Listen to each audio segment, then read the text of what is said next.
And the last meeting a year ago, as we showed you at the top, and Pitt with that 10-0 victory, a hard-fought defensive battle.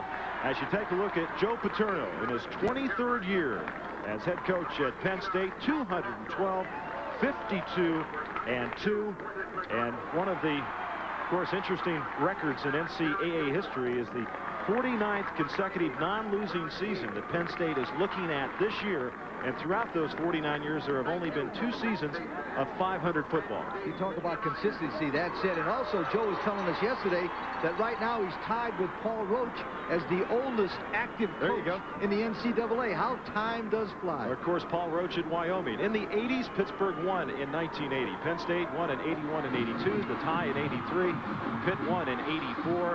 And then Penn State in 85 and 86. And now the Panthers of Pitt.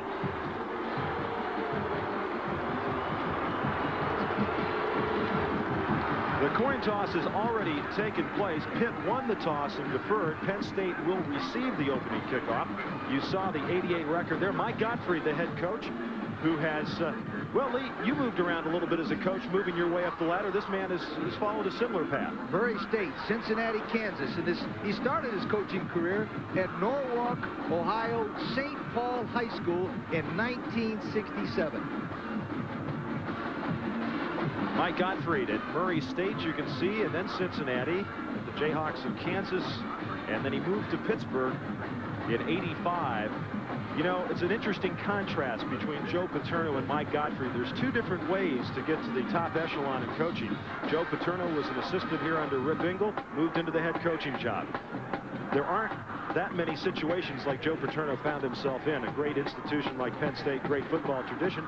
Mike Gottfried, on the other hand, well, he had to start at a small college, Murray State, move his way up, and now he's achieved some great success at the major college level. It shows you, Roger, that you never give up in any situation. There's always a way to get to the top if you're disciplined, honest, and have got integrity. And both of these men have never, ever been classified as you would as people who would bend the rules.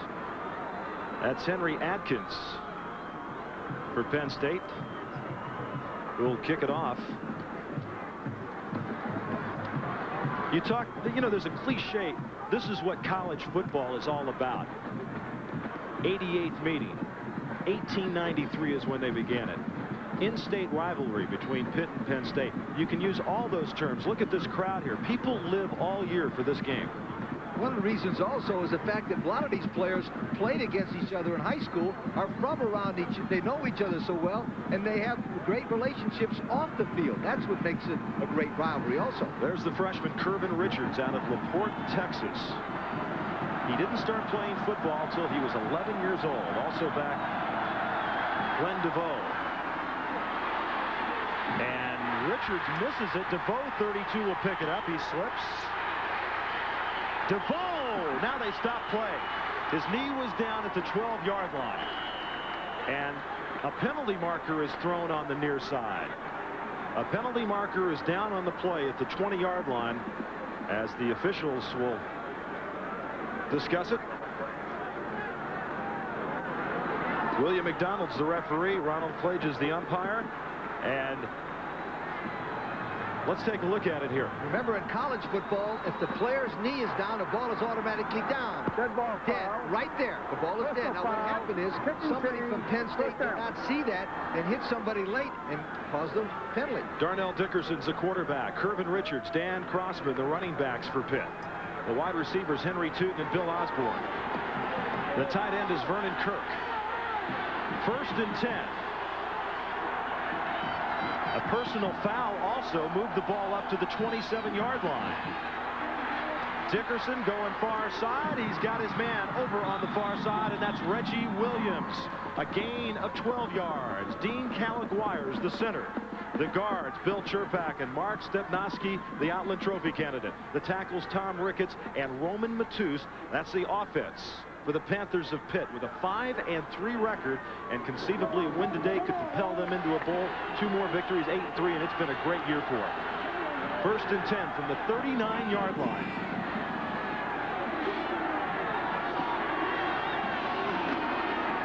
Richards and swerving Kervin, as they like to call him, to the 40. And Penn State defensively, Dave Zott from Clifton, New Jersey, the nose tackle. Rich Schoenwolf and Bob Morosco, the defensive tackles. The outside backers, Neil Hamilton and Quintus McDonald. On the inside, Scott Gobb and Andre Collins. Watch number 31. He's a tremendous player. Darren Perry, Sherrod Range at the corners. The hero is Keith Karpinski. And the safety, Eddie Johnson. Chismar is out, will not play. That's why Karpinski's got the start there. Now the receivers, Williams and Jackson, will switch sides on 2nd and 9. That's Reggie Williams in motion. Dickerson. Beautiful move. He's got the first down across midfield to the 49-yard line. Dickerson came into this game with over 415 yards on the ground and 5 touchdowns. We talked about Penn State controlling the perimeter. This is the perimeter right around the end. This is a planned rollout all the way. Number 31, Crossman gets a good block, and Dickerson's got enough speed to make the first down. There have been a lot of comparisons in the East as the Pitt Panthers, their first game on natural turf in '88, last game on grass 14 games ago against Navy in '87. A lot of comparisons between this young man and Major Harris at West Virginia on 1st and 10. All day to throw it, and he's going deep to Tootin. Just past the outstretched hands of Henry Tootin. Eddie Johnson, 39, was back on the coverage. Nice call from the sideline this time. They run a little boot action play, which makes they fake the run, gives him plenty of time. Dickerson lets it go and tries to hit Tootin, number 81, behind number 39, Johnson. Johnson really comes up hard to support the run, and they automatically try to beat Johnson deep. Chris Getz, 72, in at left guard. As Crossman now splits out in the slot to the near side on 2nd and 10. Richards on the delay. Curvin Richards leans forward to the 40-yard line where Eddie Johnson, the senior from Lindenwold, New Jersey, comes up to make the tackle. This is a true freshman, named the ECAC Rookie of the Week 3 times this season, 3 times this year. Lee, over 200 yards rushing. It was interesting now, Coach Godfrey said they recruited them while they went down to the bowl game in the Bluebonnet Bowl. While they were down there, Richard visited, liked it, and they got him. And they didn't ever get their payout from the Bluebonnet Bowl of $180,000. The bowl folded. They figured, well, it was a fair trade out since they got a player of his caliber. 3rd down and 2.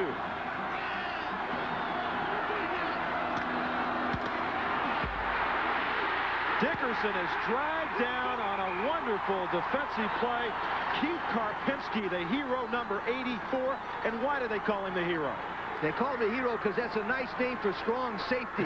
Rip Engel didn't like the name. Strong safety, put in number 84. He comes from the inside out. Now, that's an excellent play by Karpinski because what he did, he played the play from the inside out, and Dickerson didn't have enough speed to get around him. And back to punt, Yusef Washington.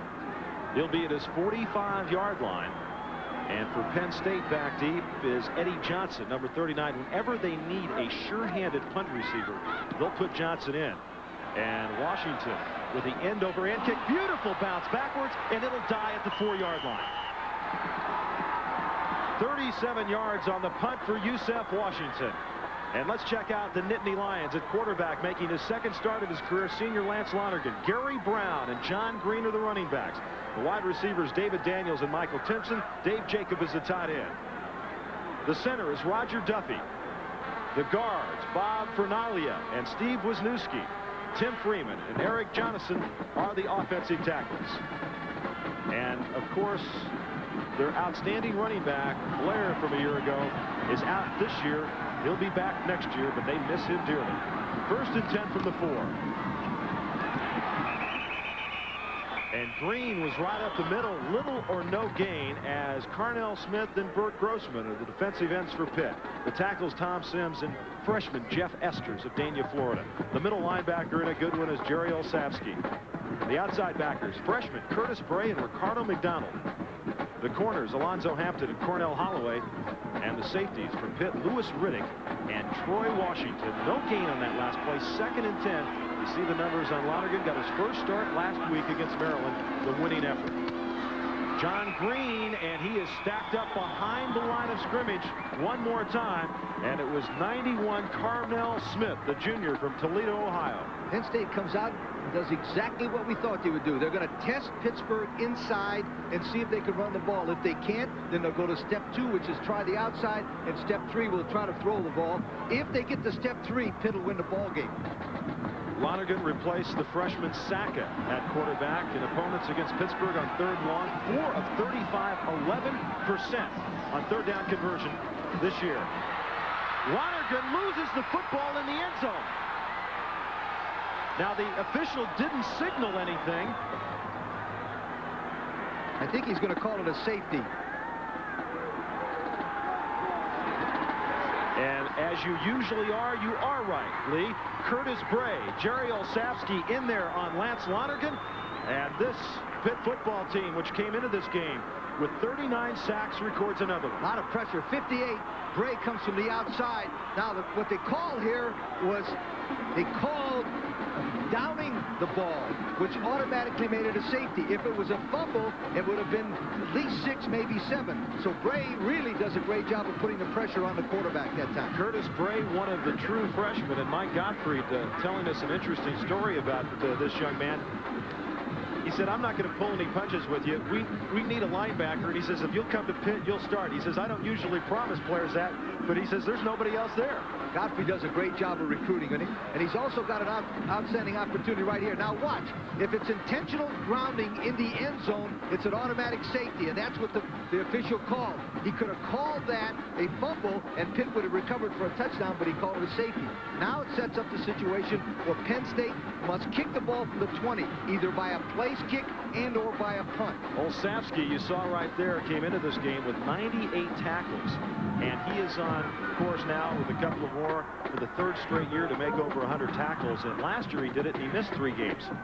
He's an outstanding middle linebacker, and Pittsburgh with a 2-0 lead in the 1st inning. There's Bray.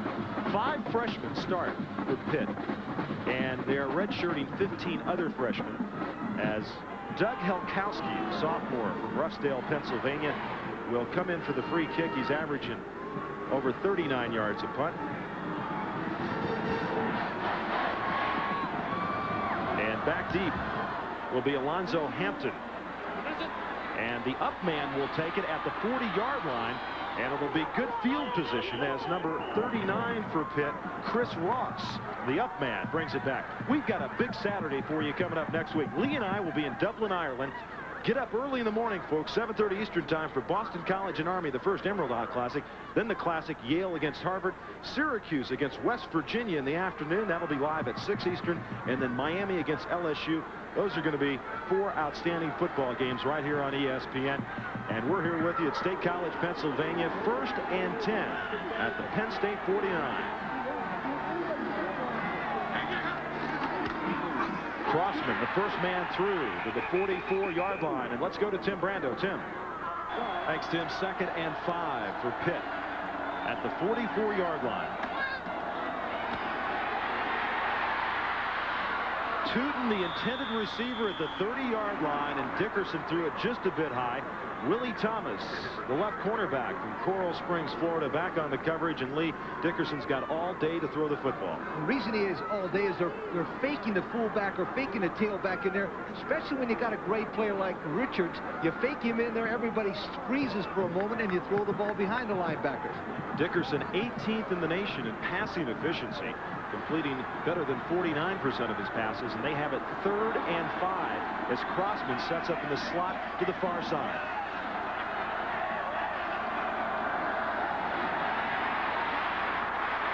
Dickerson will run with it.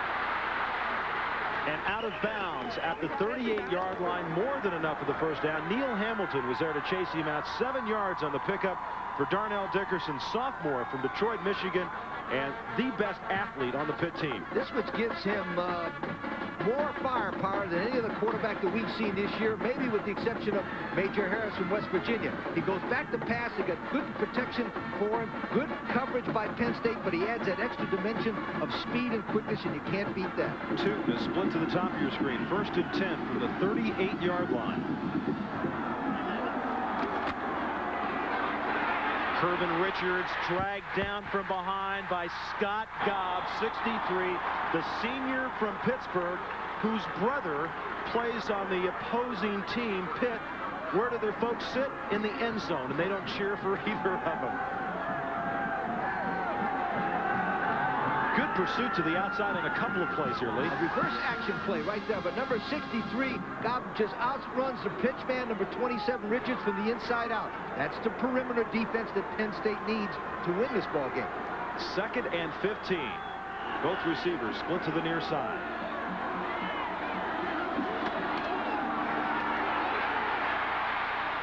Throwing it to Crossman, and he tried to run with it before he caught it. Scott Gobb, 63, was a man given a lot of pressure that time to Darnell Dickerson, but that pass was catchable by Dan Crossman, a transfer from Kansas. You watch number 63, Gobb, as he starts in, he's going to pressure the quarterback, puts enough pressure on him to just make the quarterback throw the ball a little higher than he wanted to. Gobb is an outstanding football player from Pittsburgh, Pennsylvania. And his brother Craig is a backup linebacker for Pitt. 3rd down and 15.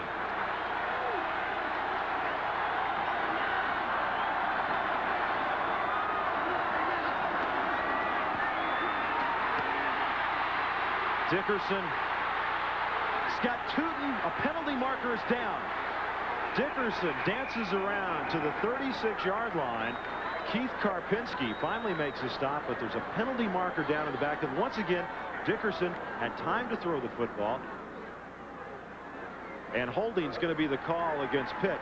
Moved out of the pocket, decided to tuck it under and go with it. Keep your eye on Stepnowski, number 77, right there. See if he gets him, puts his hands out. Yes, he does. Right there, his left hand reaches and grabs down number 75 and pushes him from behind.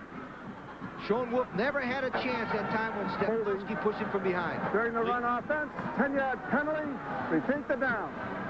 Lee, was the call from the push from behind because the hold didn't look like much at all? I think they could have called 3 penalties that time. Once, he had his arms out extended to hit him in the face. That's a penalty. Then he pushed him from behind, which is another penalty. And then he grabbed him for another penalty. So if you're going to do it, you might as well do it right. Stepnowski, 6'3", 265, a senior from Erie, Pennsylvania, Outland Trophy candidate, has not allowed his man to sack the quarterback this year. That's right. There you go. 3rd and 25. 8:56 to go. First quarter. Dickerson going deep to Williams. Beautiful try by the junior from Beaver Falls, Pennsylvania, Reggie Williams, but on the coverage was Willie Thomas. And that'll bring up a 4th down.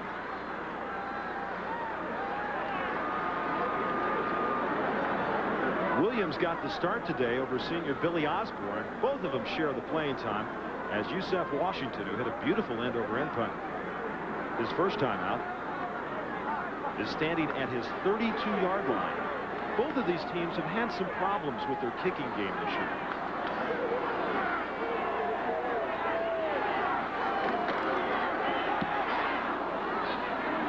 That's Johnson at the 20.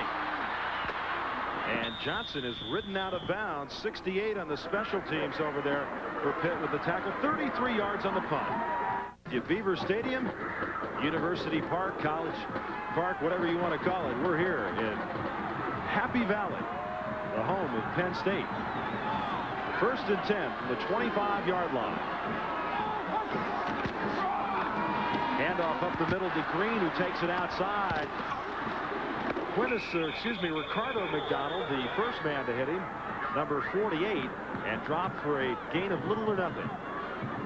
You can tell Pitt's ready to play by counting the number of men that hit the potential ball carrier. Number 1, that time McDonald, who's from Paterson, New Jersey, made a good tackle, but then 4 or 5 white shirts were right around the ball carrier. 2nd down and 9. Terry Smith will split to the near side. David Daniels at the top of the screen. Monaghan going down the far side, and Daniels, he makes the catch.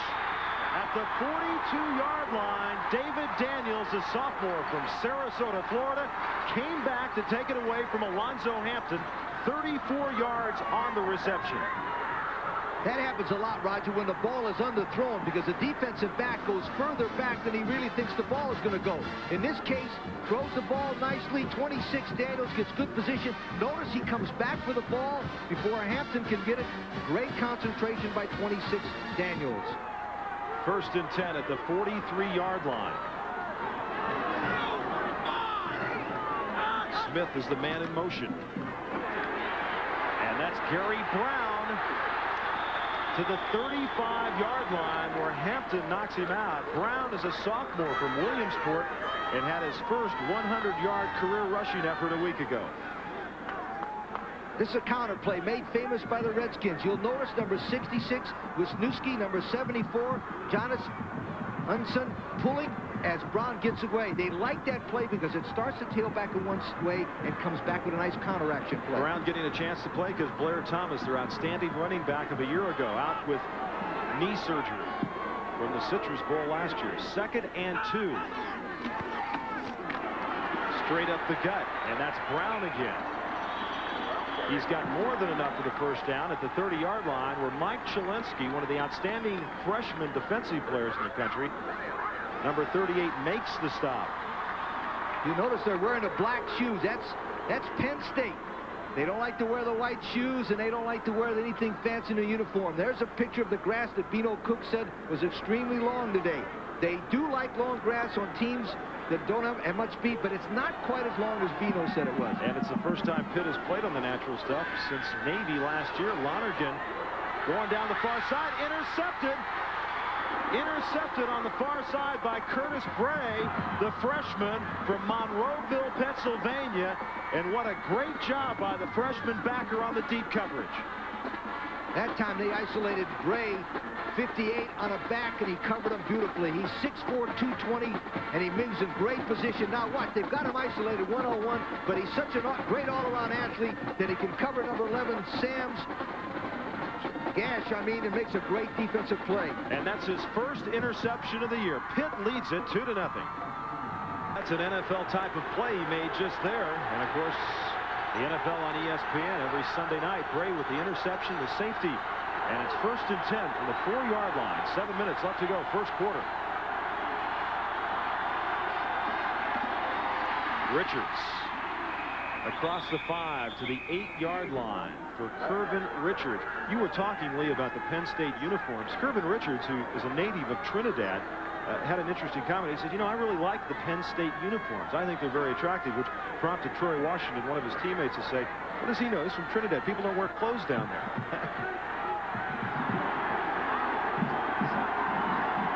2nd and 7.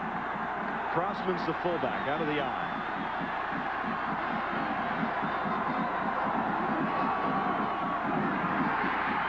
All right, Dickerson with all day again, going deep for Osborne, and double coverage back there. Sherrod Range, number 36, and Willie Thomas, 25. But once again, this is a great offensive line that Pitt has, and Dickerson's had all day to throw it. 77, Stepnowski's a great player in there, and he goes to block what they call a zone area. No one shows in his zone area, so he helps out on number 89, Carrasco, and does a nice job. Now, Dickerson is throwing the ball a little bit too hard because he's not putting enough arc on it. If he just kind of like softened it up there, he'd had 2 touchdowns already. Looked like he might have jammed his left wrist on a helmet. He's missed his last 5 passes on 3rd and 7. Dickerson escapes the grasp of one man. Throws it near side, and Crossman makes the catch at the 15-yard line. Karpinski was on the coverage, but Andre Collins nearly had Darnell Dickerson in the backfield, and they're going to bring the chains in to measure it. Now that's the difference between Dickerson and the Penn State quarterback. This would have been a safety if it had been Lonergan, because he doesn't have the athletic ability that number 15 Dickerson does. He's got enough athletic ability and also presence of mind to throw the ball right there for the marker. Tremendous play by Dickerson. Now, Crossman's feet were right at the 14-yard line. Crossman's a versatile player, was a safety here. Transferred from Kansas, where he started throughout his freshman year. Gottfried left. He decided to come back home because he's from the Pottstown, Pennsylvania area. And it's going to be just shy of the first down at the 14-yard line. And Gottfried had to find a place for Crossman to play. They moved him to fullback, and he's done a good job for him there this year. So that'll bring on Yusef Washington. Now the wind is against Washington right now. First punt 38 yards, a good one down to the 4-yard line. And back deep, Michael Timpson and Terry Smith. Now this is a whole different case here because Timpson has Olympic speed, 400 and 200 meter man.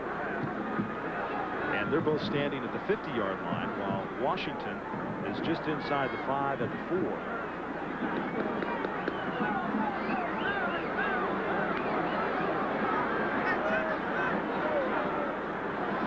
Backup tight end Hudner is the snapper for Pitt. Roger, the other day in practice I watched them. Penn State did some fake and reverses on kickoff, on punt returns.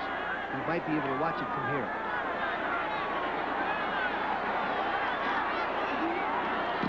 Washington, a low line drive kick, and that's taken by Timpson. And Timpson is dragged down at the 40-yard line by Glenn DeVoe, 31 yards on the punt. And Penn State with excellent field position and 6:03 to go, first quarter. First time Penn State got the football, they got it on the 4-yard line, and it ended up in a safety. From then on, they've been playing great field position. They moved the ball all the way up here to the 40. That's a plus 40 in what they call special yardage for Penn State. Paterno told us the other day, he goes, I don't know about being on television again this year. We're not that good a team. They have Notre Dame next week at South Bend. They're 5-4 on the year. 1st and 10 from the 40-yard line. Gary Brown cuts it back up inside the 35 to the 34-yard line, where Tom Sims, the junior left tackle from Detroit, Michigan, comes up to make the stop. Brown, a 200-pound sophomore from Williamsport, Pennsylvania, came into this game averaging over 5 yards a carry. The leading rusher on the team. And Penn State has had its share of injuries this year. Blair Thomas was injured before the bowl game last year, could never come back. He was their leader. They struggled there. They've struggled at quarterback this year. Tom Bill was hurt early in the year. They went with Saka, the freshman. On 2nd and 5, the pass completed outside to Timpson, the senior from Miami, and Riddick in Hampton over on the coverage. Let's check out some other scores for you right now. USC leads Arizona State 27-0 at the half. West Virginia by 10 over Rutgers. That's the final. Stanford leading UCLA at halftime, 14-10. The final, Nebraska beat Colorado 7-0. 16-0. Oklahoma over Missouri in the 3rd.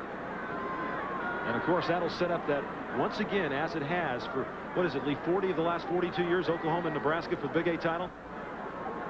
It hasn't changed much, but it probably won't for a while because they've got 2 of the greatest coaches in the country, in Barry Switzer and Tom Osborne.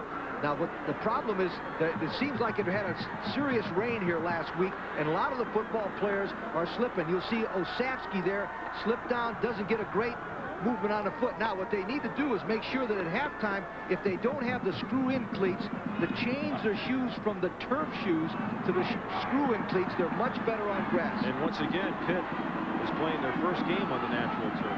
3rd down and inches.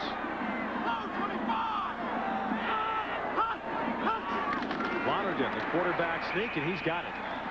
He just followed his center, Roger Duffy, that time, a 6'2", 270-pound junior from Canton, Ohio. And Penn State, with 4:51 to go, first quarter, has it 1st and 10 at the 29. Good, solid play. Anything less than a yard, you always try to quarterback sneak because you don't take the ball away from the line of scrimmage. When you take the ball away from the line of scrimmage and try to give it to a back, there's always a chance they can knock him for a loss. Good play by Penn State. Sam Gash, number 11, is checked into the backfield for Penn State, as Daniels, 26, and Smith, 8, are the wideouts to the near side. That's Brown, and he struggles down to the 26-yard line. Gary Brown tackled by Jerry Olsavsky. Olsavsky, number 55, from Youngstown, Ohio. Joe Paterno was telling us the other day he met his father, and his father came up and said, you know, I don't know if you're going to like me very much. My son plays for Pitt. And he says, hey, your son's a great football player. He's a tremendous football player. In fact, he made 21 tackles in the game we had against Notre Dame, and he was a single most important defensive player on the field by both teams. 4 carries, 20 yards for Brown on 2nd and 7 from the 26. And it's Brown again, and he's inside the 25 to the 24-yard line where Curtis Bray, the freshman. Lee, we talk about freshmen, we talk about redshirt freshmen. Curtis Bray is a true freshman along with Ricardo McDonald. But by the 8th, 9th game of the year, you don't call them freshmen anymore, do you? No, because they've been in big games. But remember, this is the first time that these freshmen have played against Pitt or Penn State. And that's different. Believe me, when you play in your first big rivalry, there's never anything like it again. 3rd down and 5. Both wideouts to the near side, and now Brown goes up the slot to the near side. Lonergan across the middle. The intended receiver was Terry Smith as Lonergan was dumped. Boy, he had a lot of pressure coming from the outside. Curtis Bray was one of the players. Well, Sapsky is a middle linebacker like the old days. Watch him. He just drives off to his outside. He's got a beat on number 8, Smith, and he wants Smith to catch the ball so he can knock him down, take the ball away from him, and run for a touchdown. He's an outstanding football player, Jerry Osafsky. And Ray Tarassi will attempt the field goal. 40 yards. Last year, Penn State had 2 field goals blocked. And that one is no good. So Tarassi had 2 blocked in the game last year at Pitt. He misses his first chance tonight. 2-0. Pitt leads it. 83,000 plus here at Beaver Stadium. Pitt leads it 2-0. They've got it 1st and 10 at the 24 with 3:13 to go. First quarter. Ronald Redmond is checked in the game. He's in the slot to the near side as Kervin Richards to the 30-yard line. And Richards, who came into this game with over 930 yards rushing, is tackled by Andre Collins, number 31, the junior, as tomorrow night, once again, the Minnesota Vikings and the Dallas Cowboys. That's 8 Eastern time. And of course, NFL primetime right before that. That's a series that goes back many years. The Hail Mary pass back up in old Metropolitan Stadium years ago. So that's Dallas and Minnesota tomorrow night. This is Pitt and Penn State. 2nd and 4 for the Panthers. Richards again. Richards still on his feet. Kervin Richards across the 35 to the 37-yard line where Keith Karpinski finally brings him down. Lee, the thing that impresses me about this freshman, he plays within himself, he follows his blockers, and he's not trying to get a touchdown on every run. He does a nice job here of keeping his eyes open. Now watch, once he runs into the hole there, everything is blocked up, so he keeps his eyes open and drags himself forward. I also like the way he tucks that ball away because the Penn State people were trying to strip the ball from him, but he had strength enough to hold it. Kervin Richards. And it's 1st and 10. Crossman, quick hitter to the 40-yard line. Gain of 3. Kervin Richards, born in Trinidad, and this is how he started out against Northern Iowa, Ohio State, West Virginia, and then against Boston College, came in as a replacement. What did he do? 2 touchdowns, 202 yards, then started against Notre Dame, the game you saw on ESPN, then Temple, Navy, and Rutgers, back-to-back 200-yard-plus games, and he is going for 1,000 yards tonight. 2nd and 8. Crossman, a lone setback. Fumble. Penn State has got it.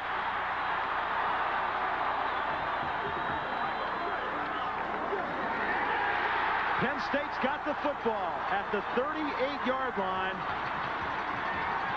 Number 79 was at the bottom of the pile, and that was Dave Zott. Okay, quarterback-center exchange. The reason why he fumbled that ball, it was a counter play, and he was trying to pull away from the center too fast. It never hit him in the palm. You'll notice how he's trying to pull out because his offensive left tackle, Ricketts, is pulling. Therefore, he had to pull out faster and did not get the ball. First fumble recovery of the year for Dave Zott, and now with 1:30 to go first quarter, Lance Lonergan is sacked. He was hit by Bert Grossman, his 7th sack of the year. Some pro scouts say that this gentleman, number 92, Grossman, might be the best defensive lineman in the country when it comes to rushing a passer. He certainly shows the way he's called that when he makes that good move on the Penn State lineman and got to the quarterback quickly. Notice his quickness, what they call closing speed. The ability to run those last 2 steps, boom, he hit the quarterback before he had a chance. They said his arm was going forward, incomplete pass, 2nd down and 10 as Sam Gash to the 39-yard line where Jerry Olszewski, he's an old-time football player. He doesn't wear any pads on his arms. There's not the neck brace, no big shoulder pads or anything. He's 6'2", 218, and he'd rather hit you than look at you. Watch him, the left-hand side of your picture right there. He fills, what he calls fills inside out. Notice that? He stayed inside out, and he attacked the guy. We're a mile from the field, and we heard that pop. Third down and 10.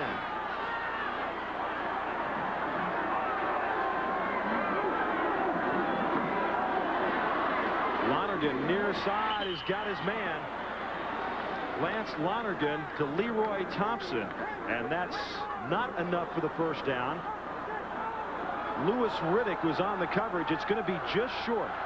Olszewski's moving to his left. He tries to plant his foot. He's trying to run it outside, but he cannot get in there because the field is wet. It looks like it's a lot wetter than we thought it was in the pregame warm-ups. Ray Tarasi comes back on the field, and they'll attempt another field goal. They'll put it down at, let's call it the 38-yard line. A 48-yard attempt for Tarasi. This long of the year, and that's blocked. They blocked 2 of his field goal attempts last year, and that was picked up by number 3, Alonzo Hampton. So for the second year in a row, Tarasi has a field goal attempt blocked, and Pittsburgh will take over at the 32-yard line. From the outside, if you'll notice the top of your picture, one of the Pitt men will extend himself in perfect position to block it. Right there. You notice where he came from? It was a terrific play because he went for the area where the kick was going to be. Now, one of the problems with a soccer kicker and long field goals, Roger, is they don't get enough height real quick, and that's why they block the field goal. I think that was Cornell Holloway, 25, that got a piece of it. First and 10, 42 seconds to go. First quarter, Kervin Richards across the 35 and running hard to the 38-yard line, where Andre Collins, number 31, 6'1½", 220-pound junior, who was moved from safety to linebacker, and Joe Paterno calls Collins, number 31, the heir apparent in that long, great tradition of Penn State linebackers. Lee, one of 19 siblings. 6 brothers, 12 sisters. He had to fight his way to get something to eat. No wonder he's so aggressive. Paterno telling Lonergan now, just settle down. They've had some chances here as the clock now will wind down and will complete the first 15 minutes from Beaver Stadium. Pitt leads it 2-0. Schwab Lee Corso with you, Beaver Stadium. And Pitt with a 2-0 lead over Penn State. Okay. This one's for you, Ed. 2nd and 4 for the Panthers from the 38-yard line.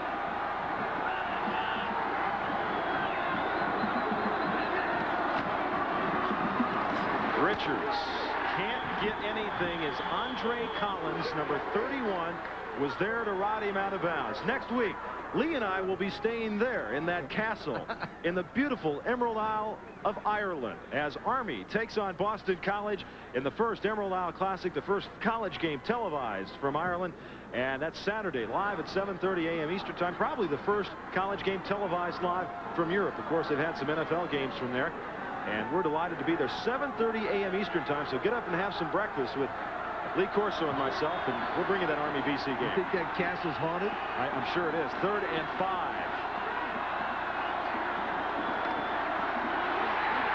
Dickerson under pressure falls down at the 26-yard line. Frank Giannetti, the junior from Toms River, New Jersey, was bearing in on him. Dickerson turned to run. There was nowhere to go. And consequently, the Penn State defense comes up on the 3rd down. Giannetti comes from the blind side. In other words, the side that Dickerson doesn't see him. But Dickerson slips down also trying to avoid Giannetti. It seems that both teams are having trouble in the middle of the field with the wet turf. Yusef Washington will step back to his 12-yard line. With the wind to his back.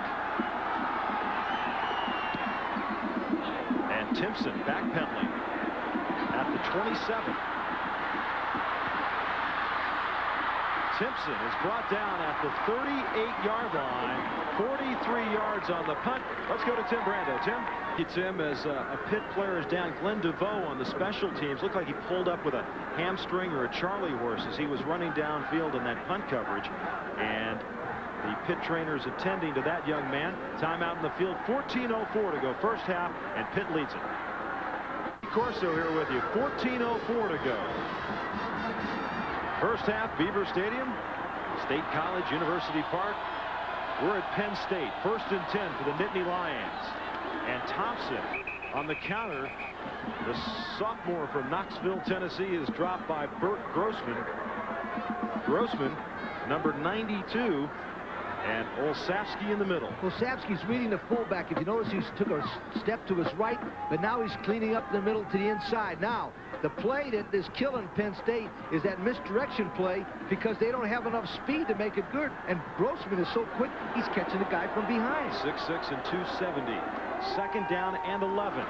Lonergan has that pass tipped at the line of scrimmage.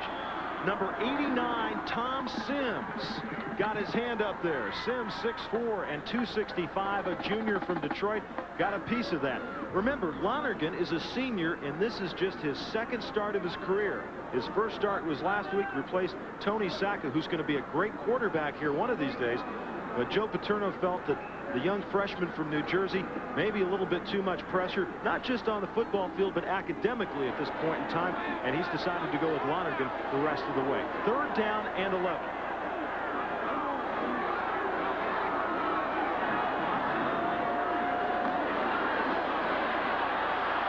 Lonergan's got a man down the middle. That's David Daniels at the 24-yard line. 37 yards on the reception. Lewis Riddick rode him out of bounds as Lonergan rolled left, threw back to his right. It's a perfect case of being too well coached. Watch all the Pitt players. 55 of Shafsky, 5 Riddick over pursue. In other words, they went further than they should have, and they left a wide open spot there for Daniels, 26, to find the area, and number 5 Riddick catches up from behind. That was a perfect example of going too far to the right, and the guy finding a little spot behind him. Daniels now has had a couple of catches for big yardage here, and Penn State with it 1st and 10 at the 23-yard line. And Lonergan wants to call a timeout. So Lonergan looked over the Pitt defense, saw something he didn't like, maybe he didn't understand, and when in doubt, go ask Paterno. He's been there for 23 years. He should have an answer, right? Storyline in this game so far, the freshman Curtis Bray, safety and an interception. And then Penn State with the 2 missed field goals, one of those blocked. And consequently, we've got a 2-0 ball game here. And there's a look at Glenn DeVoe, the freshman, with the ice pack. And folks, if you've ever pulled a hamstring, I don't know, Lee, what's worse when you're running down the field at full speed, if anything worse can happen to you without anybody touching you. The only thing that bothered me more was pulling a groin muscle, which is placing your foot and having your groin split, and boy, that really hurts too. None of it is any fun. Lee Corso can guarantee you that. You see the knee brace right there. A lot of the players wear those protective devices. Now, there's 2 schools of thought here, Lee. There are some people that firmly believe that those are very good devices, very protective devices. And there's another school of thought that say there's really not enough research that's been done. There's been nothing proven over the course of time to show that they're really that good. Most coaches believe that they are preventive, and therefore they make the players work. We always had a rule that all offensive and defensive linemen, notice, there was a rule. They had to wear them. The wideouts, not necessarily. Most of the interior linemen will tell you they've had helmets banged on there, and if they weren't wearing those, the knee would have really been gone. 1st and 10. Timpson in motion to the far side. Thompson inside the 20 to the 16-yard line for Leroy Thompson, the sophomore from Knoxville, Tennessee. Mike Shalensky, the freshman from Kenilworth, New Jersey. How did Leroy Thompson get from Knoxville to here? Well, Penn State won a national title. That's how. And they like Joe Paterno. Watch, he's good. They call it over pursuit. 55 Olszewski is over pursuing the ball. In other words, he's going too far to his right, and they're cutting back. Notice, 1 pass against the grain, 1 run against the grain. Good strategy by Penn State. 2nd and 3. Thompson again, but he is stuffed by Tom Sims behind the line of scrimmage. Both of these teams with good offensive lines, but also with some great defensive players up front. Sims is a transfer from Western Michigan. This is the play that they cannot run because they cannot block the backside. I said it about 4 or 5 plays ago. They can't seem to run that play because the backside pursuit of Pitt is too quick. That play should be put away until tomorrow, or at least till next week, and go right at Pitt. 3rd down and 5. Smith in motion to the far side. Thompson outside. Thompson to the 2-yard line. Troy Washington makes the tackle after the 16-yard pickup. That's what I was talking about. Go right at Pitt. The more you mess around with Pitt, the better they are. Now watch the right side. Number 86, Jacobs, gets a good block on the linebacker. 74, Jonathan gets a good block, and there goes Thompson, 44. Good blocking on the line of scrimmage. Notice 86, Jacobs. That was the key block. 1st and goal from the 2-yard line. Sam Gash, 11, is their touchdown man. He's got 6 so far this year. They give it to Gash. And he is stopped at the 1-yard line. Lee, talk to me about the short tackle, the short guard, the long guard, and the long tackle that Penn State uses. Penn State uses offensive and defensive linemen who flip-flop. In other words, if the tight end's on the right, they'll have Wisniewski and Jonathan, 66 and 74 on that side. When they go the other way, the tight end goes to the left. 66 and 74 go with them. The reason why Penn State does that is Joe Paterno thinks it cuts down the assignments, and he's won 2 national championships doing it. He's not going to change. 2nd and goal from the 1. Gash. And he stopped again. Now, Gash is their short yardage man. Coming into this game, 23 carries, 63 yards, but 6 touchdowns. From Henderson, North Carolina, he also, Roger, scored 72 touchdowns in high school in this same situation. The difference is this. Pitt knows that they're going to run the ball because of the computer scouting, and they've got everybody in a hole. Maybe the same kind of play and bootleg with that quarterback and keep it, he might score. 3rd down and goal from the 1-yard line. 10:24 to go. First half.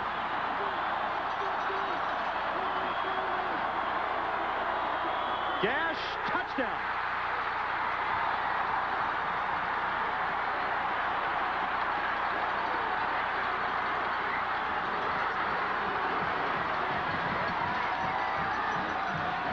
Penalty marker has been thrown in the end zone. As Sam Gash, with his 7th rushing touchdown of the year, puts Penn State on top of Pitt. We have a dead ball. Personal foul. Defense. Touchdown. 15 yards on the kickoff. Watch Osavsky, number 55. He goes right after the fullback, but he over-pursues. He goes to the left, a little fake action, and there he went. It's amazing on that play. As soon as they got that, watch the quarterback almost slip. You notice that? Lonergan almost slipped and fell down, but he got the ball to Gash for the touchdown. Henry Atkins to attempt the point after. He was just given the kicking job last week, and he's perfect on point afters now, 4 out of 4. So Atkins handing the extra points, puts Penn State up 7-2. All right, Lonergan comes up. Now watch him. When he comes up here, he'll tap the center. That means be alert for a quick count. Penn State does that. He almost fumbles the football. Now watch as you see the ball not tucked away very well by number 11, Gash. It's almost a disaster. Sometimes you got to be lucky. He luckily gets the ball. He holds on to the ball by the very end, and they get a touchdown. David Jacob, the tight end, threw a real nice block over on that far side to make some room, and Penn State has taken a 7-2 lead over Pittsburgh. And remember, the personal foul after the touchdown, the 15 yards, stepped off now on the kickoff, so Penn State will kick off from midfield. Lee, in this situation where you're kicking off from midfield, do you want to try to squib it down there, scoring drive as you take a look, 9 plays, 60 yards, nearly 4 minutes, or do you just want to go ahead and knock it through the end? Some coaches like to tee the ball up so they'll kick a real high kick, so it'll end up around the 5-yard line, and you can get down and catch the guy inside the 20. Other coaches just bang it. How about an onside kick in this situation? Maybe send it down 15 yards. Yeah, but not in this situation, because you give the ball to him on the 40, you know that you're going to at least have it on the 20. Atkins will kick it off and sends it into the end zone. Crossman will field it, and Pitt will have it 1st and 10 from the 20. Let's go to Tim Brando as a penalty marker's throw. Tim. All right, Roger, thank you. Watch Brian Johnson, the quarterback for Stanford now. He'll go back, stumbles momentarily, and then has the ball stripped by Mike Lotus. And after a field goal, UCLA now has taken a 20-17 lead over Stanford in the 3rd. Meanwhile, an incredible day for Barry Sanders. Roger, you and Lee got a chance to see him firsthand last week. He picked up from where he left off. One of his 5 touchdowns, 31 for the year. That's the record for the most touchdowns in a single season as Oklahoma State buries the Jayhawks 63-24. Let's get back to Roger and Lee. Thank you very much, Tim. Boy, that's 31 touchdowns in a year for Barry Sanders, and there were a couple pretty good players that he knocked off that touchdown list at number 29 as the penalty marked off against Pitt, and that'll set him back to the 10-yard line. Matter of fact, Lydell Mitchell was one of those guys with 29 touchdowns who played here at Penn State in 1972. 1st and 20 from the 10-yard line.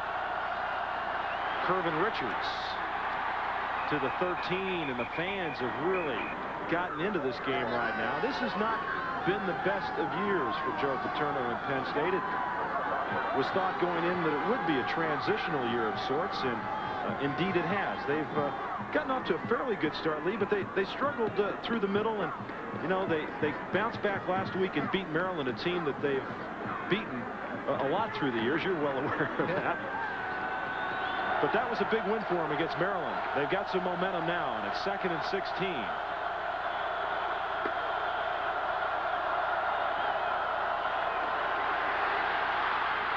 Dickerson completes the pass to his tight end, Vernon Kirk, at the 27-yard line, and he will not be getting up.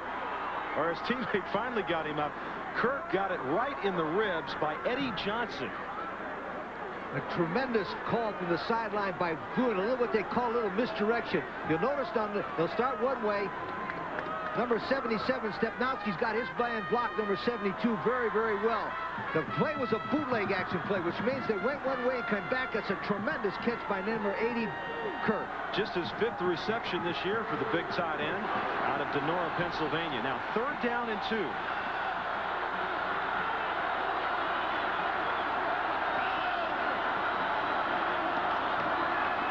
Richards, 1st down. Curvin Richards to the 34-yard line. Curvin Richards showing you some good, tough running. We saw a great back last week in Barry Sanders, a junior, and Sanders picking up this week where he left off last week and all season. But this young man, just a freshman from LaPorte, Texas, wasn't really his senior year, Lee, the highest recruited of players, very highly recruited, but his team went to a wishbone offense, so he was not the focus of a lot of the recruiters. 5 or 6 other guys rated higher. Well, he's come on gangbusters here at Pitt. 1st and 10 from the 34. Dickerson, Scott Osborne across the 45 to the 46-yard line. Once again, Eddie Johnson, a busy man in that Nittany Lions secondary, as Billy Osborne, the senior from Wildwood Crest, New Jersey, with the reception in the 1st down. This is a great athlete. He has played all 3 varsity sports at Pitt. And Mike Gottfried said if Darnell Dickerson decided to, he could play all 3. He was drafted by the Kansas City Royals. Dickerson, that is, in the 23rd round. Osborne has played football, basketball, and baseball at Pitt. 1st and 10 now from the 46-yard line.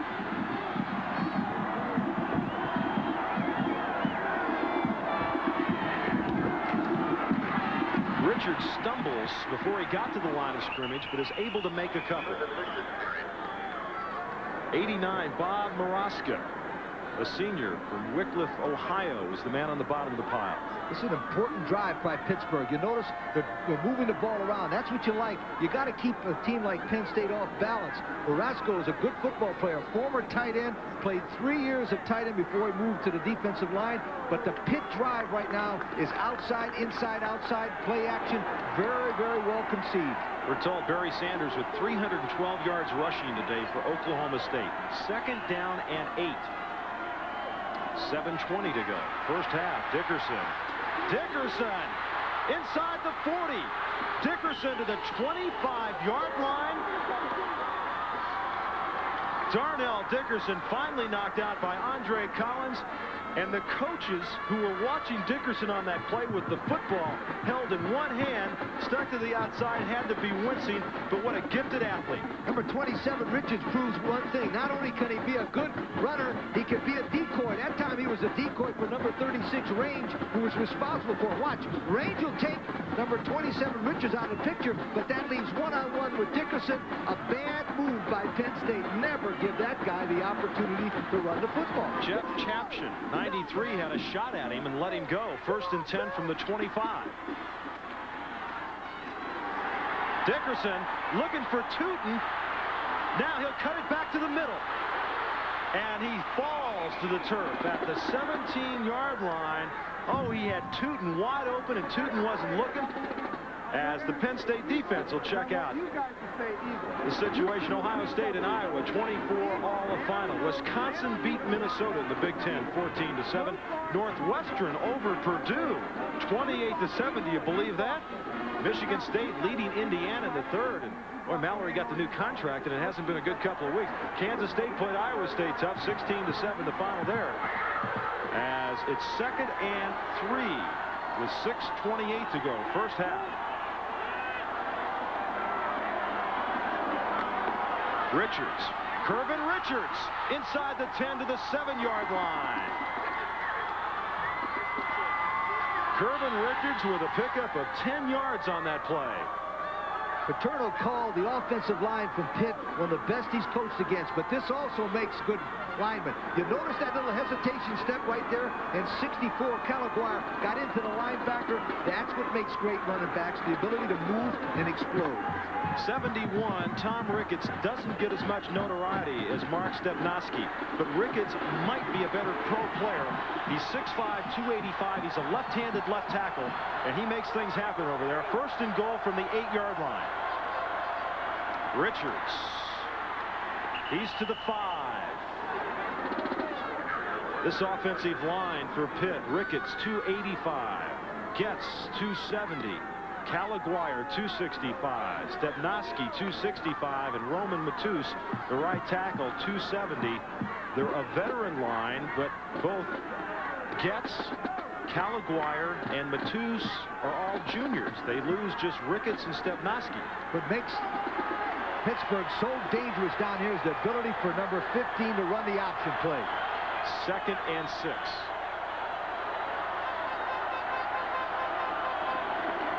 Richards has got the outside. Curvin Richards, touchdown Pitt.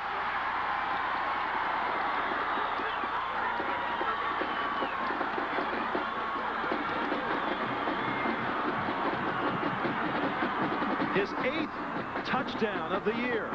Watch number 71, Ricketts. Wow, he explodes and knocks the whole left side of the line down. And there gave the touchdown to Richards. The perimeter defense of Penn State was the key to this game, and they're hurting them on the perimeter, which means right around the corner right there. Pitt has taken a timeout now with 5:11 to go, first half. Pitt leading 8-7, lead 2-point play. Yes, they're going to go for 2, because see it, an 8-7 lead doesn't do them any good. If it's 9-7, a field goal can still beat them. So they'll go for 2 here and try to make it 10-7. So with a player like Dickerson who can run the option, why not for the 2 points? As you look at Curvin Richards again. Richards didn't have to do much here. The line just come out, really did a nice job. Gets a 72 out there. And Sherback, number 72, did a nice job in there. I tell you the thing that impressed me about that drive, they took it down there after getting a 15-yard penalty and kept their composure away from home with 83,000 people, and Richards and Dickerson took them the length of the field. So with 5:11 to go, first half, Darnell Dickerson will come back out on the field. Curvin Richards, 14 carries, 56 yards, and a touchdown. You can bet one thing, Dickerson is going to get the ball and do with it something here.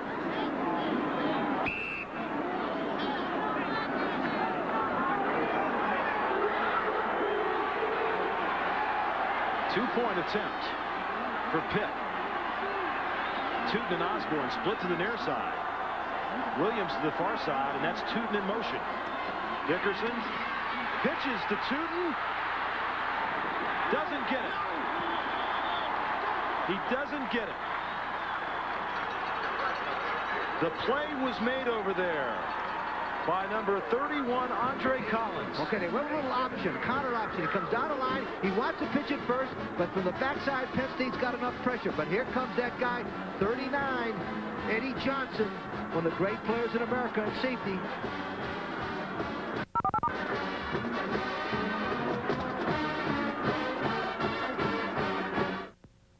Beat the 89 price increase during Airport Honda's 88 inventory clearance. Drive home a brand new 88 Accord DX sedan, complete with tinted glass, remote mirror, and rear defogger. Pay as low as $199 a month. 1988 CRX SIs, complete with 14-inch wheels and power sunroof. Pay only $189 a month. Beat the 89 price increase during Airport Honda's 88 inventory clearance. Airport Honda, Pittsburgh Super Discount Honda dealer, Narrows Run Road in Coraopolis. Airport Honda, we will not be undersold. President Kennedy is dead of bullet wounds. Where were you, November 22nd, 1963? The day the nation cried. The day America lost its innocence. Where were you the day a broadcast was seen that shocked the country? Be there November 22nd, 1988, 25 years later, and relive minute by minute the news report that changed television forever. An A&E exclusive presentation hosted by Edwin Newman. JFK assassination as it happened. There are many good reasons why this pickup, the tough big Ford, has been the best-selling pickup for 12 straight years over the second-place Chevy. Like Ford gives you more. Its standard engine is bigger than Chevy's with 10% more torque. Ford's pickup box is bigger than Chevy's and carries more payload. And Ford gives you more value. This pickup costs $815 less than a comparably equipped Chevy. Maybe that's why Chevy has been trailing Ford in sales for 12 years in a row. Get a $300 cash bonus on manual transmission F-Series pickups during Ford Truck Month. 88th meeting between these two teams, Penn State and Pitt, and Pitt's taking an 8-7 lead. That two-point conversion attempt was no good.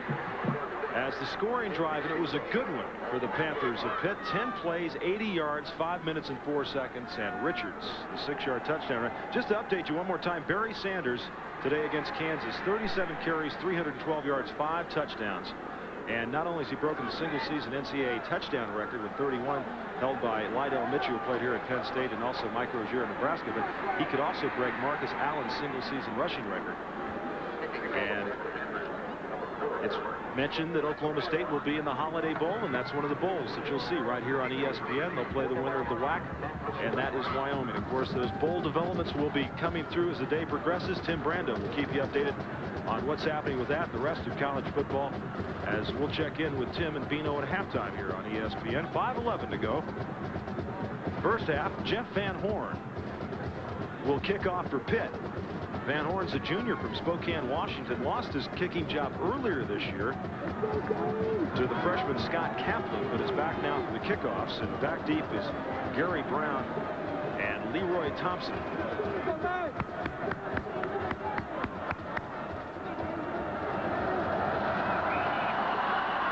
And the ball falls off the tee. The wind to the back of the Pitt kicker.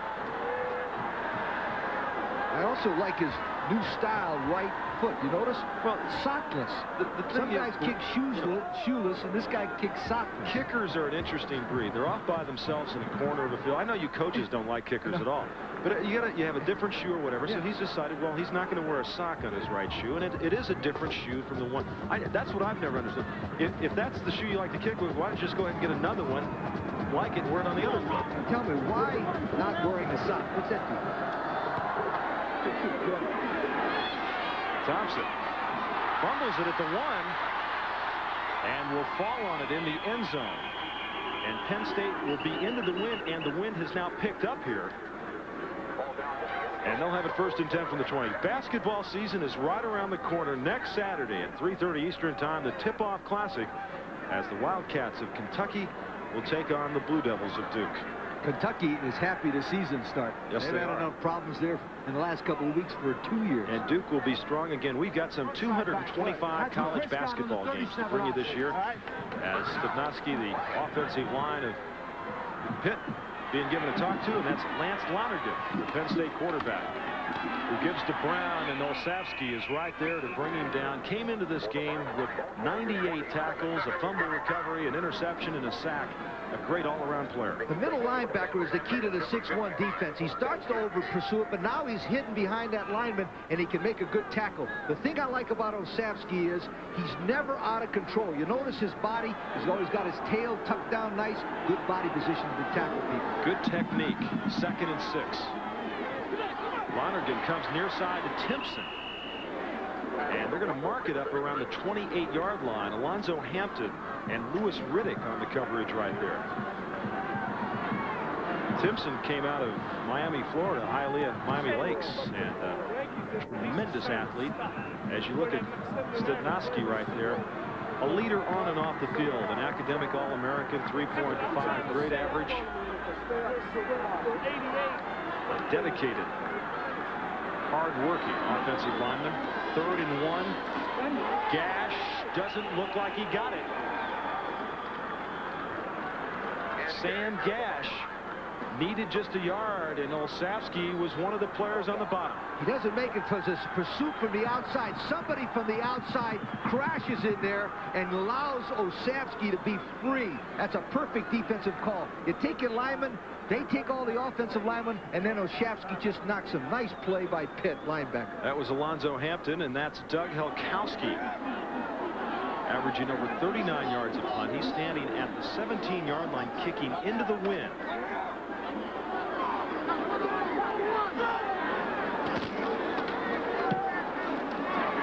Nice high spiraling kick.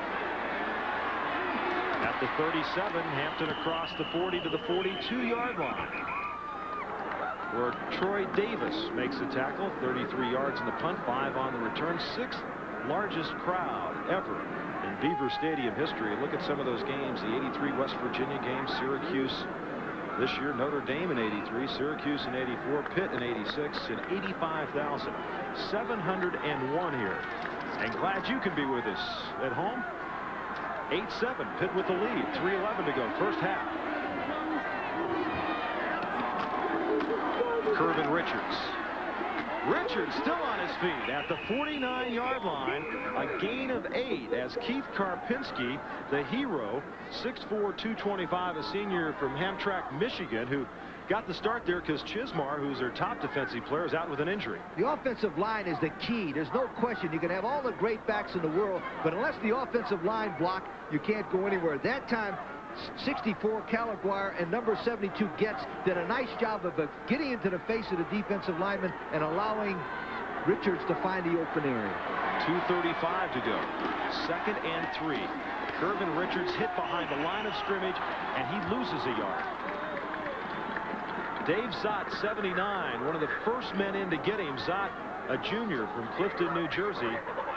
That's a good name for a nose tackle, isn't it, Lee Zott? And he looks like a nose tackle. He's in the top left-hand part of your picture. He'll get good penetration. You'll notice that time 79 got penetration. The only way to stop a good running back like Richards is to hit him before he gets going. 3rd down and 4. Less than 2 minutes to go, first half. Both wide receivers split to the top of your screen. Osborne in motion now.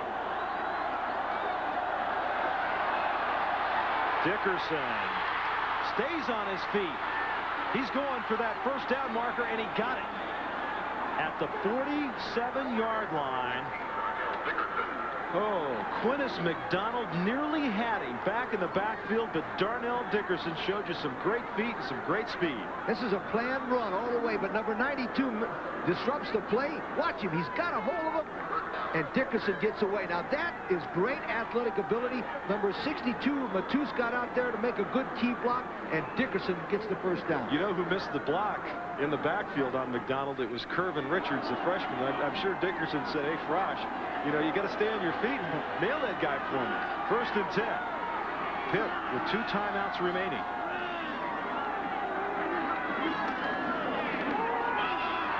Dickerson looking for Williams, but he goes to Richards.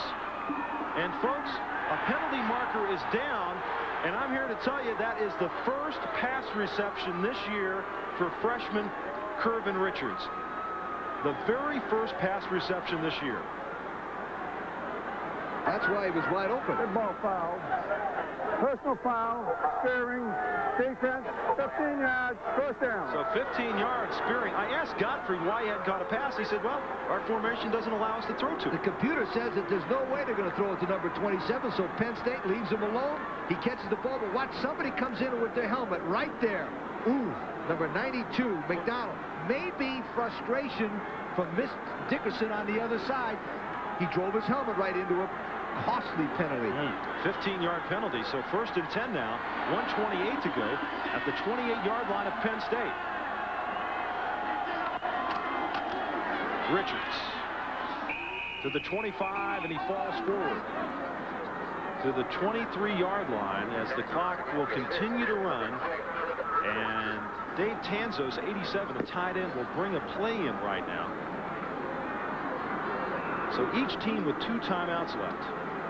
And Pitt will go to a double tight end formation. Now's the time for Pitt to do something a little bit different, try to get a touchdown. Richards. Curvin Richards. Taken out of bounds at the 22-yard line. Bob Marasco, 89, was the first man to drag him out, and that stops the clock and saves a timeout. The reason I said it's time for them to do something different, obviously Penn State's a well-schooled football team. The team is now starting to play Richards, Nice little boot action. Either that or some kind of reverse play to get Richards at the decoy and come back the other way. Lee, they're faced with a 3rd down and 4 at the 22-yard line. And Pitt wants a timeout. Pitt leads it 8-7. We used to have a chair, and my father used to come up from work every night, and he used to sit in this one chair, and all the change from his pockets would empty out into the chair. We would all go flying for that chair, and we'd take all the change and save. Did it for years. How many people ever broke their neck falling backwards in a chair? How many fathers Honestly, broke their kids' necks leaning back? If you fall out of the tree and break your neck, I'm going to kill you. That's a good one. That's a good one. Levi's 100% cotton Dockers. If you're not wearing Dockers, you're just wearing pants. In or out, in or out. That was a big one. My mother used to say that all the time. You're going to stay in, you're going to come out. Because she was going to let the air conditioning out. Yeah. Okay, let's see what you got. Cocktail weenies. Alfalfa sprouts. Looks like wimp food to me. Where's the starting lineup? You, Chunky. Get over here! Nothing takes care of a mean appetite like the hearty chunks of beef and garden vegetables in Campbell's chunky old-fashioned vegetable beef soup. That better not be the last of the chunky. Campbell's Chunky. It takes care of the meanest appetites. At UPS, we're changing the look of the international delivery business. Because now, UPS delivers to every country in Western Europe, the Pacific Rim, Down Under, and Canada. And because we're so efficient, we can deliver your international parcels and documents for fewer francs, yen, or drachmas than other companies charge. An accomplishment we feel deserves a little flag waving. UPS, we run the tightest ship in the shipping business. Roger Twibble, Lee Corso back with you at Beaver Stadium. Curvin Richards, 18 carries, 67 yards and a touchdown, and he needs 1 more yard to rush for 1,000 yards this season. Pitt with 1 timeout left. 3rd down and 4.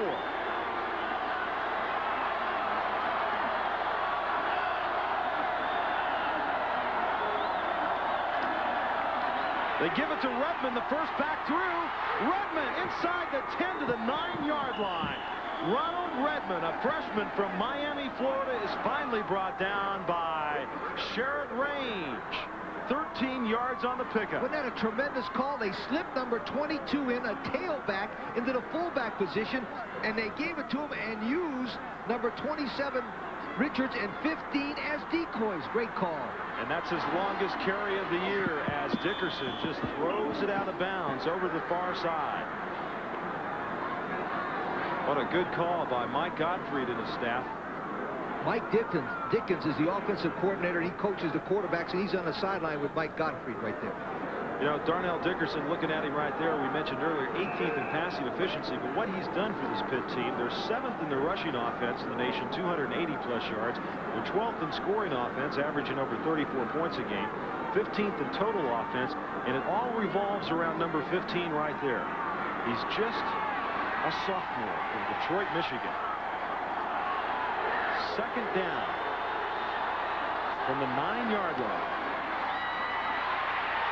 Dickerson up the middle. Dickerson leaps, and he's to the 1. Loose ball. Did the ground cause the fumble? It looked like he was on the ground before the ball came loose.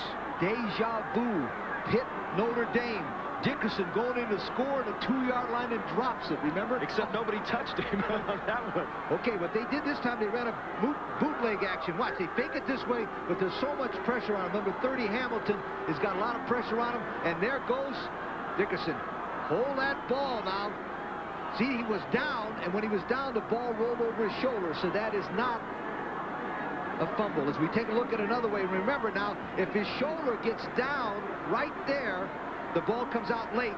It is not a fumble. That was John Hamm, number 48, that stuck a helmet in there. Now, the final timeout in this half has been taken by Pitt with 21 seconds left to go. They lead 8-7, and they've got it 3rd and goal at the 1. Two things you want to do here. One, you want to try to run something like an option play because it gives the quarterback the opportunity to cut it in for a 1-yard gain, to pitch it out and score. If you give it to a back running in the middle, everybody jumps in a big pile, and they don't get up, and the game is in the clock is stopped already. So what you want to do is try to run an option play to the outside here, or give the ball to Richards to the outside. Well, it's all or nothing right now for Pitt on this play. No timeouts remaining. 21 seconds left to go in the half. Dickerson, 9 carries, 52 yards. And another thing is why it's all on this play, because it's 3rd down. They can't line up on the next play and throw it out of bounds because it'll be 4th down. Exactly. I'd run an option play to give the ball to Dickerson and let him try to make it or pitch it out to number 27, Richards. 22, Ronald Redmond is in there also right now with Curvin Richards.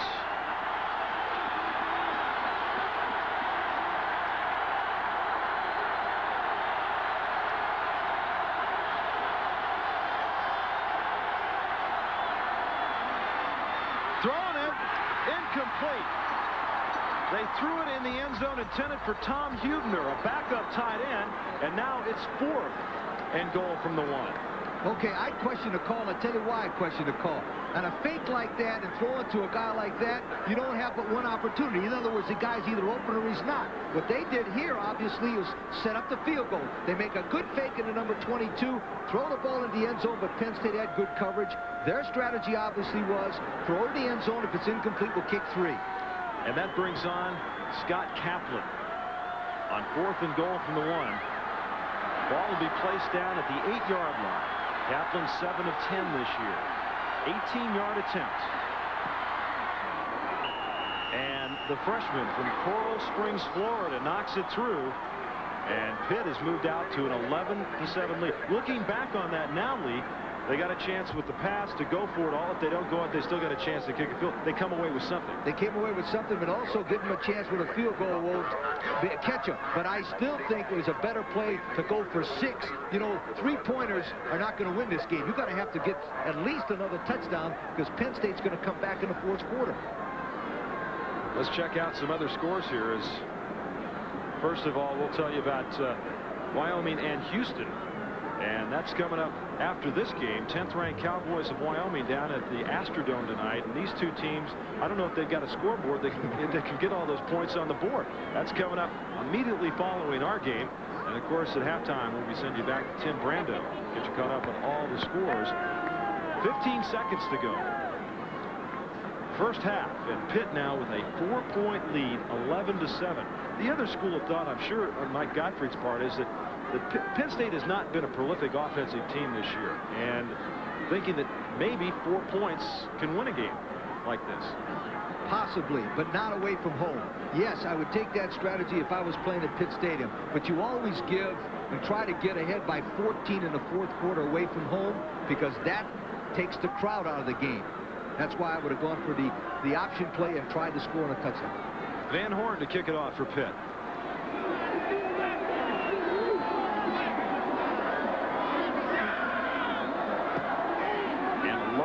Drive kick. And Gary Brown finally picks up. And Brown still on his feet. Brown finally gets it out of bounds with 8 seconds to go. Louis Riddick was able to ride him out. I'm sure Brown all of a sudden thought, well, I'm going upfield with it, but how much time's left? Maybe I better get to the sidelines. So Penn State with a couple of timeouts left and 8 seconds to go in the first half. For 83,000 plus. Penn State 1 game remaining. That's at Notre Dame next week, and then Pitt has 2 left at North Carolina State and at Syracuse, a game you'll see here on ESPN on December 3rd. Lonergan will hand it off up the middle to Brown, and that'll use up the remaining seconds in the first half.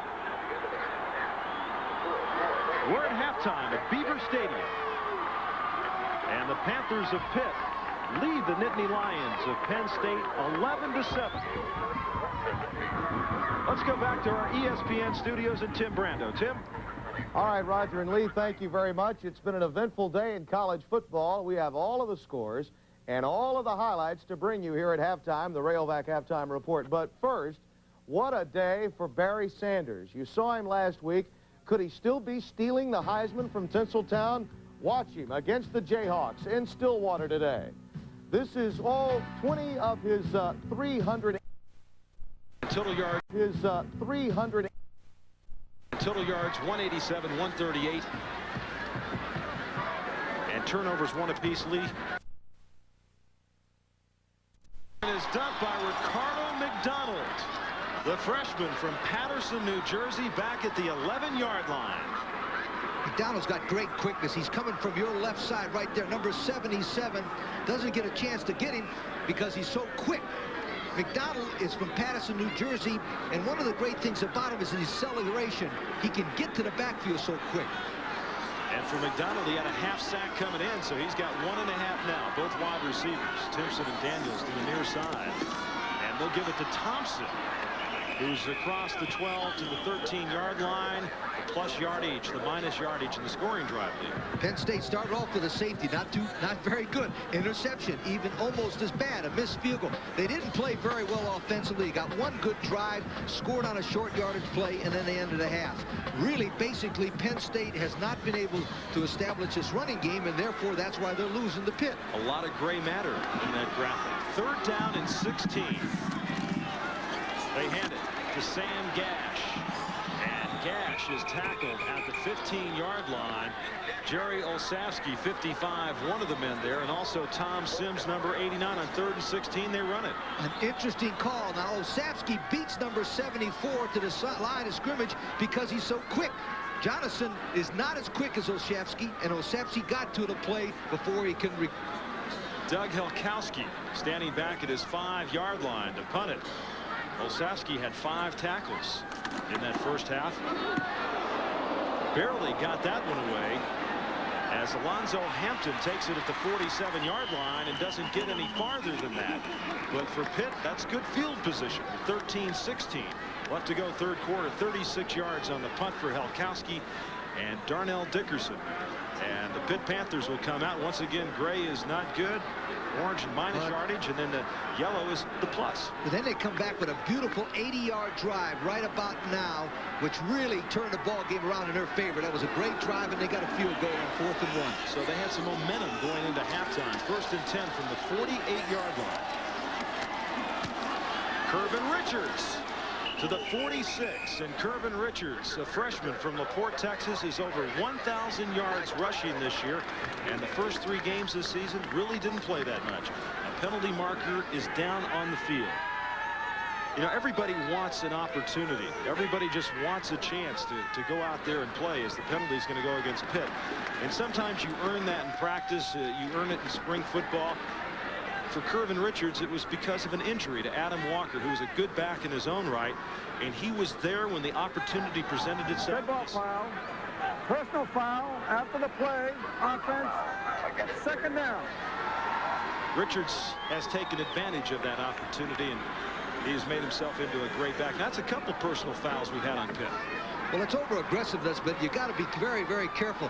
It's almost unheard of to have an offensive player get piling on against the team. It almost looks like they made a mistake there, didn't it? It sure does. 1st down and 20 from the 38-yard line.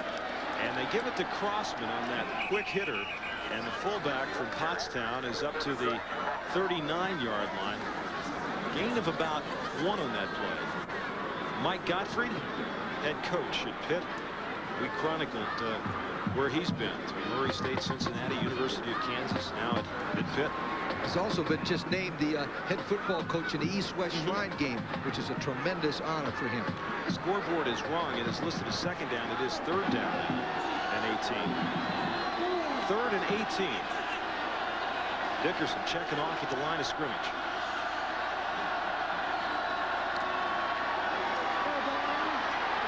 Great protection. The right side of the field is wide open. And he's dragged down from behind by Andre Collins. Dickerson is quick, but Andre Collins has got great speed for a linebacker and caught him from behind. We talked about him at the top of the show. He's a former strong safety, so he's got special quickness. This time, Dickerson gets good protection in the inside of the line. Number 77, Stepnowski, gets a good block in there. Number 72, gets a good block. But now the secondary has really good coverages and forces Dickerson to roll out. Yusef Washington will come in. He has the wind to his back as he steps to the 29-yard line. And Michael Timpson back deep for Penn State.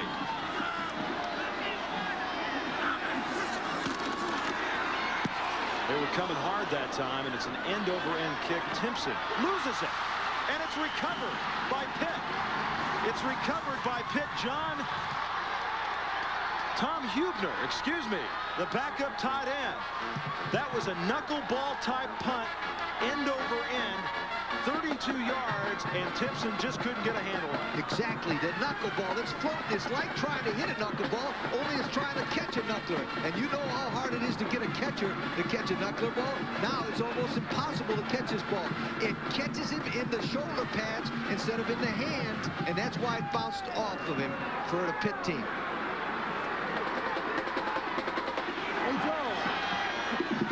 First and 10, 26-yard line.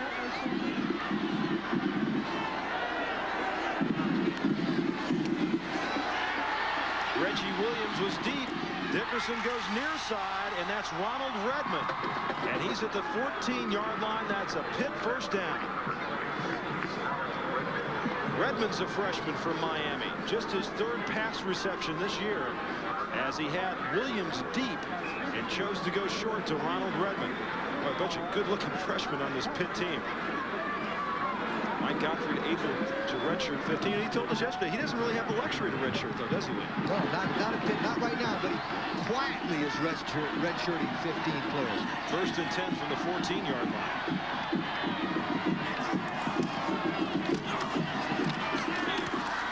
Richards down to the 11-yard line.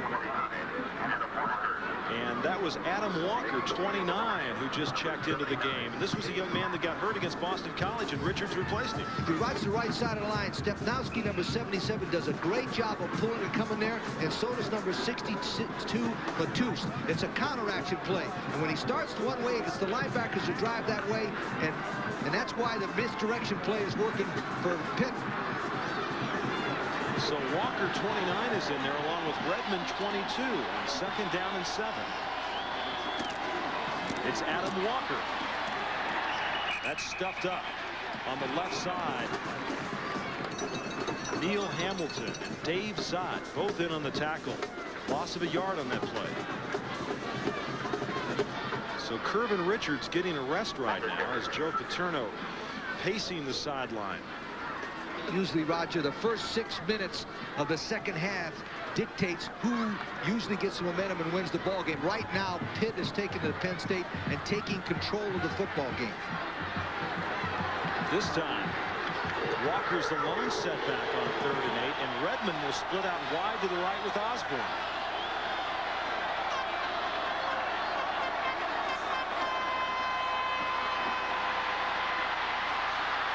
Dickerson throwing it deep, and Tootin was the nearest man to the football, and he wasn't very close. Osborne was in the middle, and that'll bring up a 4th down situation and a field goal situation.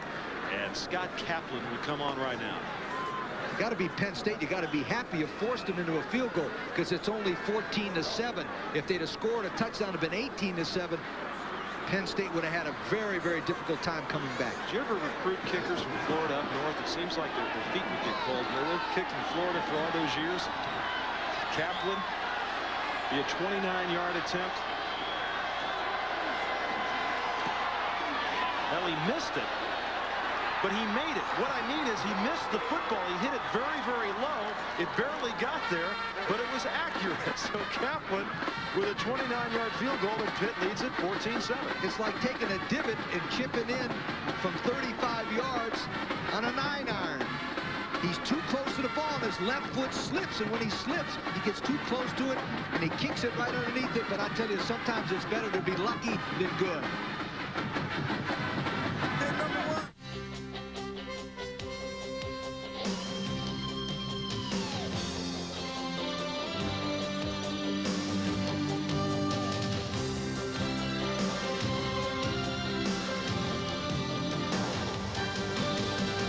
You'll find it at the heart of every truck we build.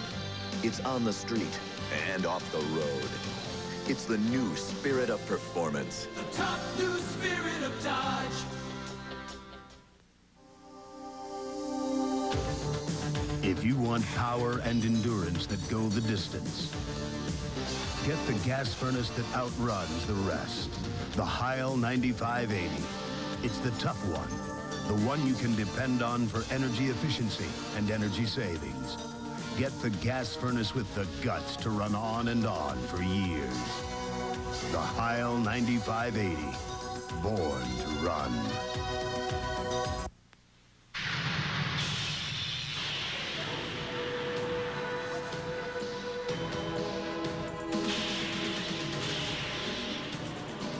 Once, there were a few proud men. Men of adventure, men of courage, men who knew the meaning of honor. There still are, the Marines. We're looking for a few good men. Today's game is being brought to you by Dodge Cars and Trucks. On the street or off the road, it's the new spirit of Dodge. By Heil Heating and Cooling. Depend on Heil. They're born to run. And by the U.S. Marines, we're looking for a few good men. Roger Twyla, Lee Corso with you. Beaver Stadium. State College, Pennsylvania, 9:31 to go. In the third quarter, Pitt leads at 14-7, but if you've just joined us, that's not 2 touchdowns and a couple of extra points. That's a touchdown, a missed 2-point conversion, a safety, and a couple of field goals. So a rather different way to get 14, Lee. But they got 14, and they've got a little bit of momentum. The one thing that Penn State has to try to do is get some kind of a drive, maybe get a field goal, but hope in the fourth quarter with the wind, which is really picking up in back of Pittsburgh now, will be in favor of Penn State in the fourth quarter. Van Horn will kick it off for Pitt, and Gary Brown, Leroy Thompson back deep for Penn State. And there goes the football off the tee. How many times do they let you do that before they tell somebody to come in and hold it for you? It's at the discretion of the referee, usually a couple of times. In this case, it's not that bad a win, but it might be forced to have a man come up and hold it. Lots of times it's the way the kicker sets it on the tee. And now see, he's motioning somebody to come in and hold the football. So the answer to your question is 2 times. 2 times. There you see Old Glory. Wind has picked up again. It was blowing rather briskly before the game and calmed down late in the afternoon, but has picked back up again. Usually the man that holds it, Roger, is a defensive back who's the safety. Lewis Riddick.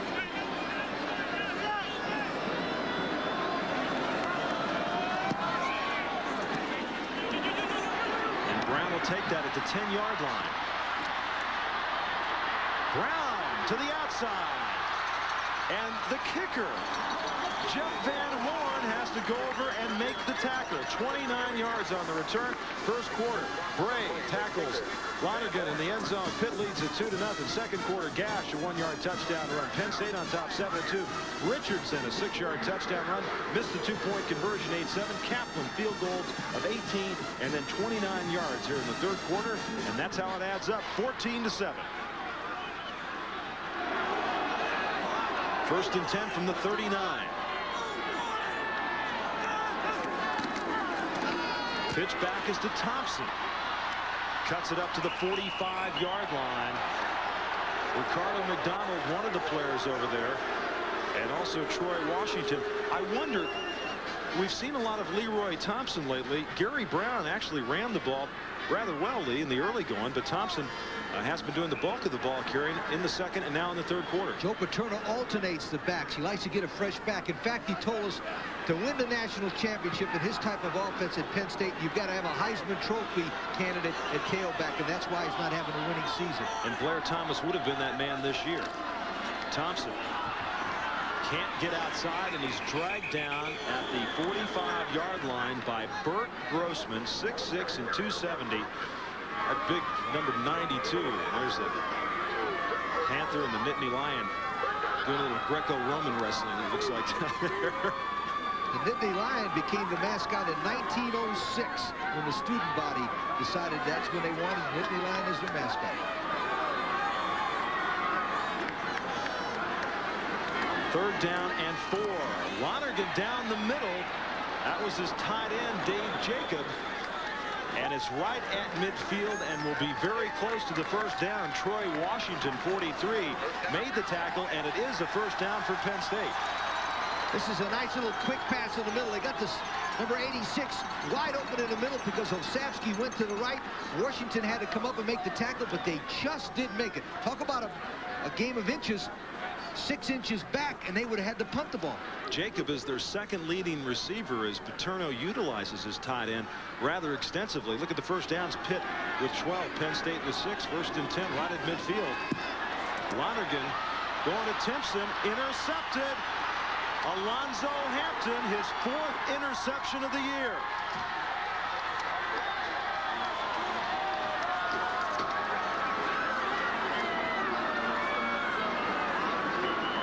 Hampton transferred from junior college, Riverside Junior College in Canada, and in California, excuse me.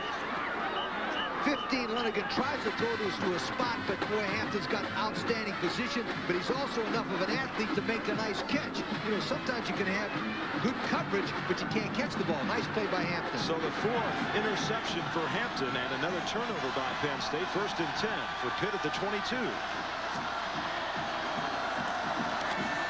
Richards is back in. Kervin Richards to the 25-yard line where he's met by Andre Collins.